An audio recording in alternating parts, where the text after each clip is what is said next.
Tim Satreskrim Polres Tanah tangkap otak pelaku penganiayaan serta pembunuhan. Berhenti beroperasi sejak bulan April lalu, kini kereta api Bandara Kuala Namu kembali melayani penumpang. Tradisi bebancakan warga Desa Banda Kuningan. Selamat malam pemirsa, selain cuplikan berita tadi, kami juga akan menyajikan informasi menarik lainnya. Bersama saya Budi Arti, pemirsa, inilah Sumut Hari Ini Malam selengkapnya.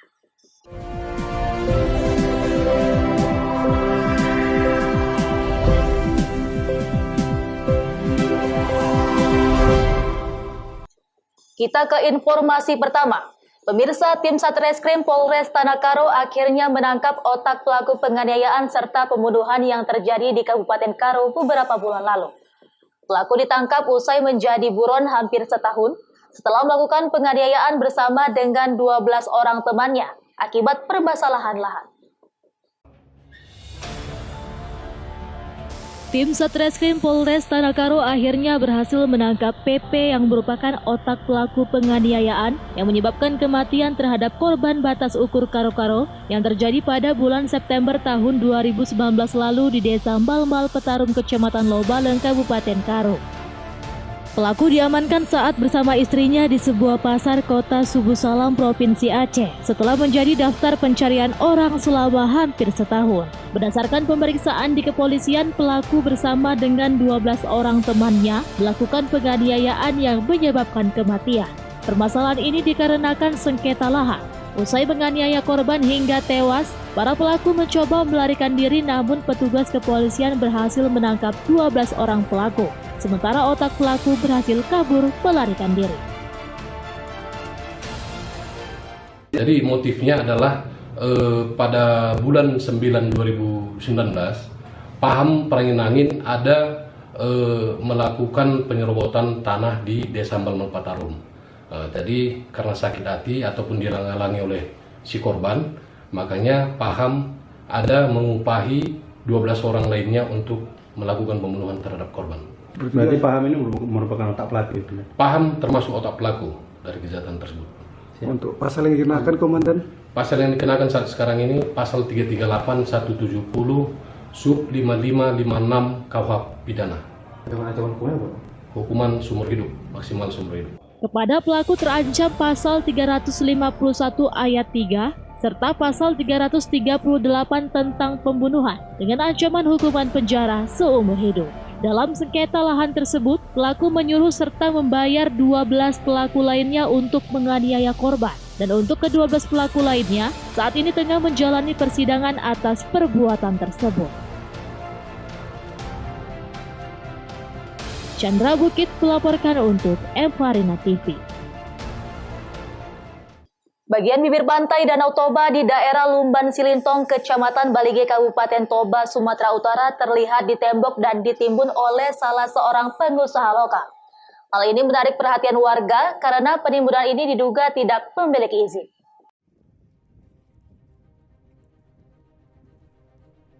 Berdasarkan pengakuan Sekretaris Dinas Penanaman Modal dan Pelayanan Perizinan 1 Pintu Pemkab Toba, Tata Sitorus, pada Senin 3 Agustus pagi, hingga penimbunan itu selesai dikerjakan, pihak pengusaha belum pernah menyampaikan permohonan pengurusan izin dalam bentuk apapun. Bahkan menurut Tatar, seandainya pihak pengusaha mengajukan permohonan izin penimbunan Danau Toba tersebut, tidak akan ditertibkan karena melanggar aturan.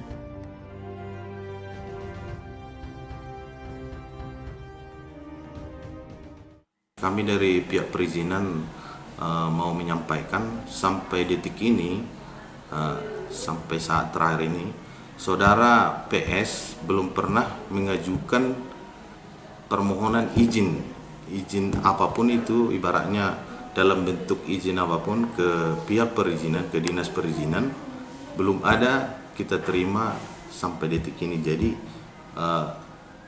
kegiatan itu memang di luar dari wewenang kami dan pemerintah Kabupaten Toba. Tatar menyebut jika surat teguran ketiga tetap tidak diindahkan oleh pihak pengusaha, Mereka akan menyampaikan hal tersebut kepada Bupati agar Bupati memerintahkan pihak Satpol PP untuk melakukan penegakan perda, termasuk membongkar timbunan dan mengembalikan bibir pantai ke bentuk semula. Alex Zetro Siagian melaporkan untuk Eva Arena TV. Sementara itu, pemirsa, tanaman padi milik warga di Dusun 5 Desa Pematang Pelintahan, Kecamatan Serambah, Kabupaten Serdang Bedagai, Sumatera Utara yang sudah mulai menguning diserang hama wereng. Akibatnya petani alami kerugian puluhan juta rupiah. Sekitar 20 rantai tanaman padi milik Legimin, 56 tahun, warga Dusun 5 Desa Pematang Pelintahan, Kecamatan Serambah, Kabupaten Serdang Bedagai, Sumatera Utara diserang hama wereng. Saat hama menyerang tanaman padi, kondisi pada saat itu sudah mulai berisi dan tidak lama lagi panen. Namun dalam sekejap tanaman padi tersebut mengering akibat diserang hama wereng, sehingga para petani mengalami kerugian yang diperkirakan mencapai puluhan juta rupiah. Dengan terpaksa petani memanen padi tersebut.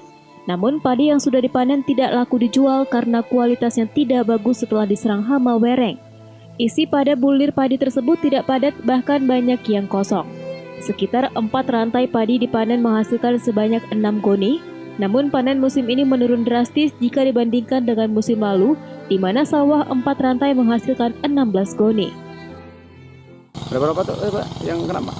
Ada berapa yang kena? Ini 10 rantai.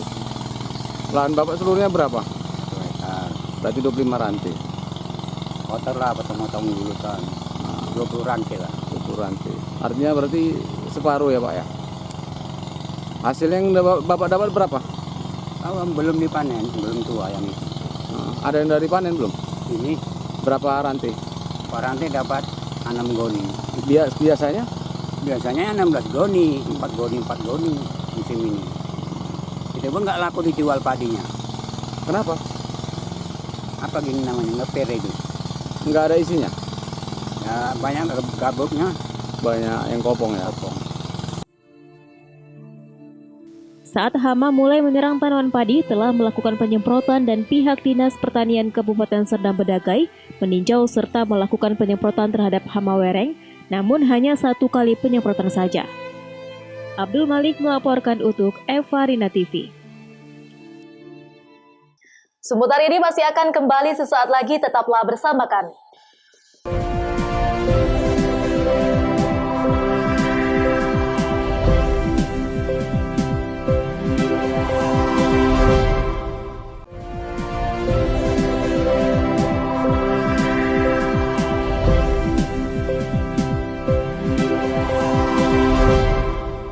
Terima kasih masih bersama kami. Pemirsa, berhenti beroperasi sejak bulan April lalu karena pandemi COVID-19, kereta api Bandara Kuala Namu kembali melayani penumpang mulai 1 Agustus dengan tetap menerapkan protokol kesehatan terhadap penumpang kereta.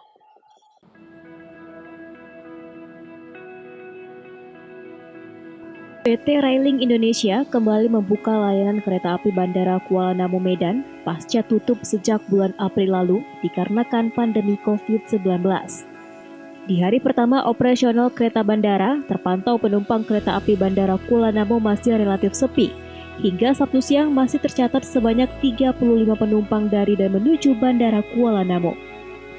Apriliandi Margolang, manajer PT Railing Cabang Medan menjelaskan, pihaknya tetap menerapkan protokol kesehatan dengan melakukan pemeriksaan suhu tubuh, wajib masker, serta menyediakan tempat cuci tangan di berbagai sisi ruang tunggu. Tidak hanya di area stasiun kereta api, penerapan protokol kesehatan juga diberlakukan di dalam kereta dengan menerapkan physical distancing dan membatasi jumlah penumpang hanya 50% dari total kursi yang ada.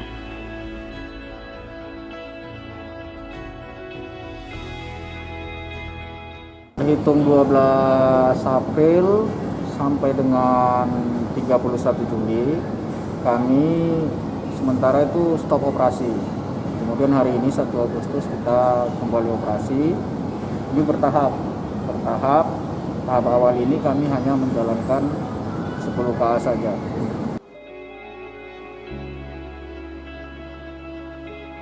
Ketika kereta sampai di stasiun Medan, Petugas dengan alat pelindung diri lengkap langsung melakukan penyemprotan disinfektan di bagian-bagian yang sering disentuh oleh penumpang kereta.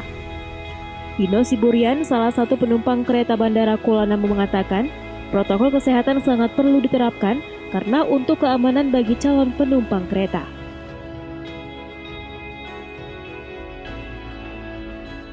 Tadi pikiran di kota lagi muter-muter, saya kepingin naik kereta karena katanya sudah buka. Langsung kita daftar, booking tiket, langsung kita bayar pakai telebanking, langsung ya kita jadikan. Meskipun sudah beroperasi secara normal, PT Railing Cabang Medan masih membatasi jadwal keberangkatan. Hanya 10 jadwal keberangkatan dari dan menuju Bandara Kuala Namu. Daniel Pekuali melaporkan untuk Eva Rina TV.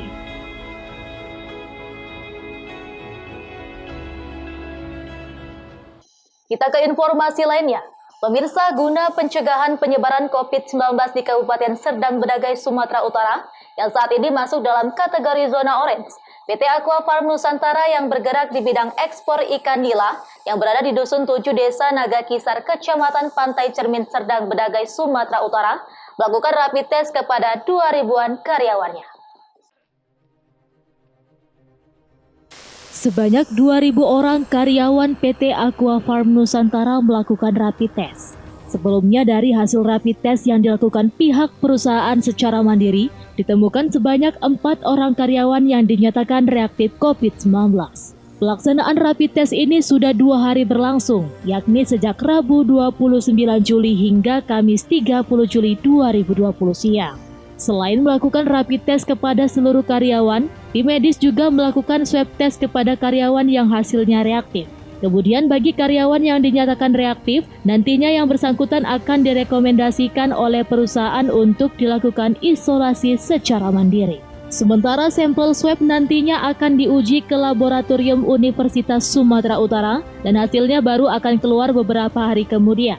Menurut Ketua Gugus Tugas Percepatan Penanganan COVID-19 Sukirman, langkah yang dilakukan perusahaan ini sudah sesuai dengan surat edaran dari Kementerian Kesehatan, di mana sebelumnya ada sebanyak 4 orang yang dinyatakan reaktif COVID-19 dengan status orang tanpa gejala.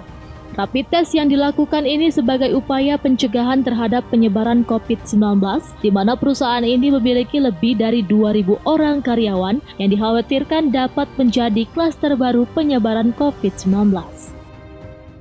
Bahwa pada perusahaan ini ada yang terpapar suspek reaktif. Karena perusahaan ini banyak tenaga kerjanya, sampai 2.000 orang lebih, maka kita melakukan langkah-langkah kerjasama mengantisipasi sedini mungkin sesuai dengan protap ataupun surat Kementerian Kesehatan Republik Indonesia.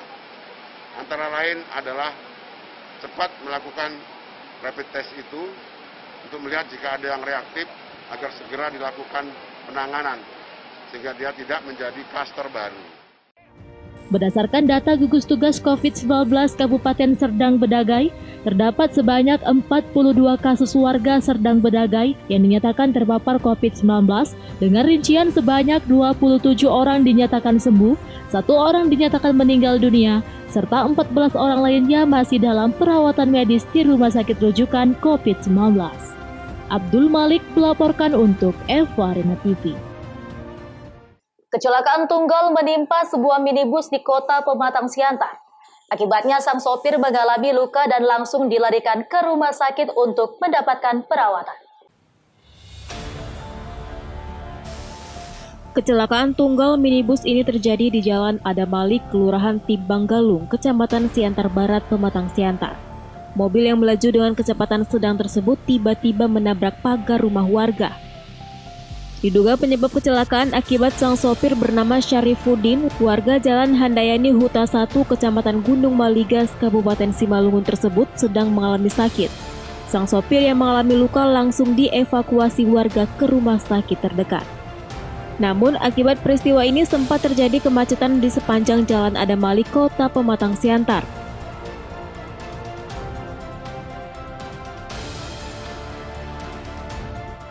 Setelah dengar benturan, kita semua masyarakat bondong-bondong lari ke sana gitu kan. Iya. Habis itu kita lakukan langkah utama untuk penolongan kan gitu. Iya. Terus Bang, kira-kira laju kereta mobil itu kencang nggak? Nggak pala kencang sih. Nggak pala kencang, kalau kencang udah masuk itu ke halaman yang ditabraknya itu yang rumput-rumput itu. Kalau kencang, dia pas sudah masuk ke sana.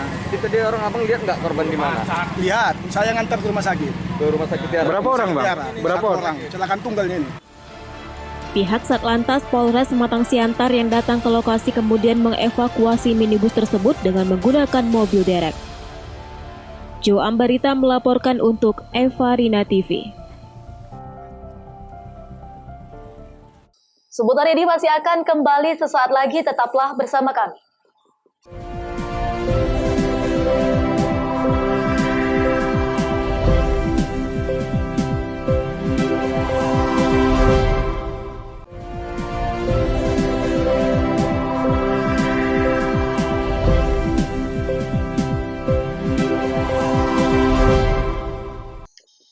Terima kasih masih bersama kami.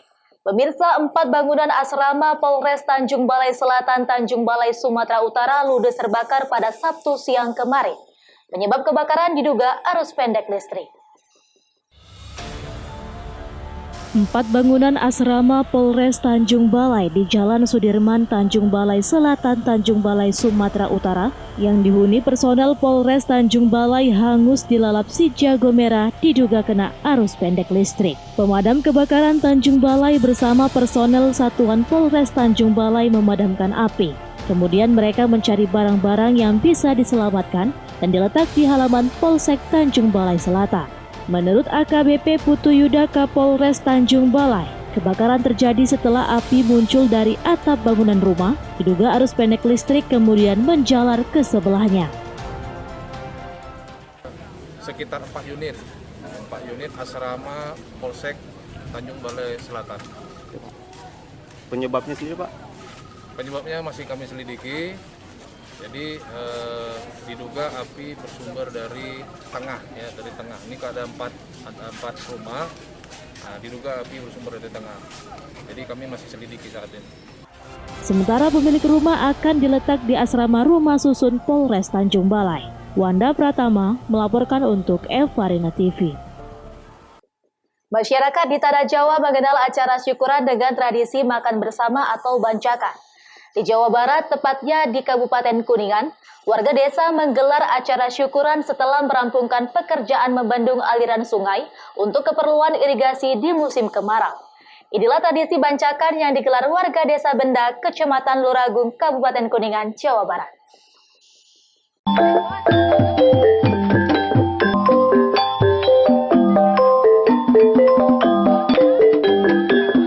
Tabuhan gamelan menandai dimulainya acara adat babancakan di Desa Benda, Kecamatan Luragung, Kabupaten Kuningan, Jawa Barat. Hari ini seluruh warga desa secara bersama-sama menyiapkan aneka hidangan untuk keperluan acara. Para tokoh dan ulama desa memulai acara dengan doa dan penyampaian pesan untuk seluruh warga. Acara babancakan kali ini adalah untuk mengungkapkan rasa syukur atas rampungnya kerja membendung Sungai Cisanggarung untuk keperluan irigasi di musim kemarau. Pelepas lelah dari kecapean itu dilaksanakan ya yang namanya babancakan, artinya itu bala kecrakan, dahar bareng, makan bersama. Di samping itu juga diadakan sebuah hiburan. Jadi ketika habis kerja beberapa hari capek, setelah kerja capek ya bersama-sama melaksanakan syukuran dengan adanya hiburan seperti ini. Tradisi syukuran dilengkapi dengan atraksi hiburan. Bagi warga desa Benda, Kabupaten Kuningan, tari ketuk pilu menjadi pilihan. Babancakan atau bancakan merupakan tradisi syukuran yang berisikan doa, acara kesenian, dan diakhiri dengan makan bersama. Warga desa Benda telah merampungkan pembendungan Sungai Cisanggarung dengan 350 bronjong bambu. Warga dapat menggunakan aliran air dari hasil bendung sungai untuk keperluan mandi dan mencuci, selain untuk mengairi area persawahan. Dari Kuningan, Jawa Barat, Enjang Solihin, Kantor Berita Antara, mewartakan. Pemirsa, demikianlah rangkaian informasi dalam Sumut hari ini malam ini. Saya Budi Arti mewakili kerabat kerja yang bertugas pamit undur diri. Terima kasih atas kebersamaan Anda dan sampai jumpa.